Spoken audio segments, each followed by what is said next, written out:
Share a little bit of information and a quick look at EV view. I've shown you some of it in some of my videos of it actually being used in the car, but this is actually the same data running on an iPad.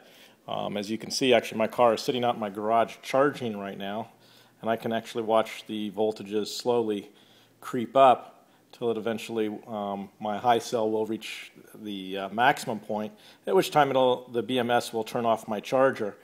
But you can actually see the voltages kind of fluctuating through the cells in this case.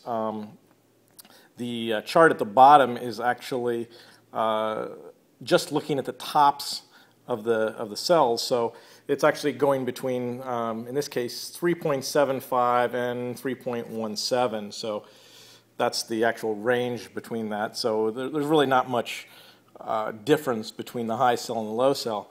This graph up at the top, though, that's actually graphing in real time the difference between the high cell and the low cell. The high cell being that green line up there, and the red line there, or the brighter red line there, being the lowest cell. You can see those just kind of moving along, and it's graphing them at 1 second intervals. So over on the right-hand side is the most current, and then it kind of flows off to the left. So you can see the fluctuation of the energy going through the battery pack.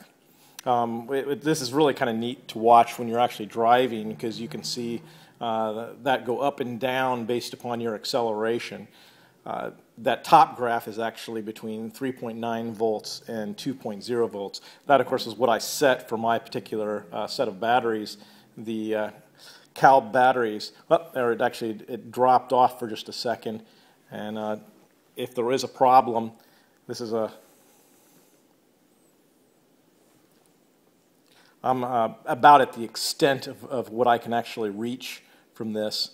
So basically the connection dropped out for just a second there, and it did indicate to me that there was a low cell, which when you're closer to the system, you don't have that problem. It does tell you if it's connected or whether or not there's an incomplete data set, so you actually do know whether or not what it's reporting is accurate or not. As long as it says that the status is connected, then the data that you're seeing is actually accurate. I'm probably about 75 feet away from my car right now, and still able to receive the Wi-Fi that is coming in from my car so that I can see my batteries and see what's going on. But it is kind of nice to be able to sit inside and be able to check the battery pack and know what's going on. Just kind of a few things that you can actually control from here. You can turn the charger on and turn it off. You can also turn balancing on or balancing off. You can get the status, so if there's any error messages that are being reported by the BMS, you can reset the BMS if there is an error. And the other part of this is I can actually look at every single cell in my pack. The one there that's actually lit up, that's being shunted, so that's my high cell right now.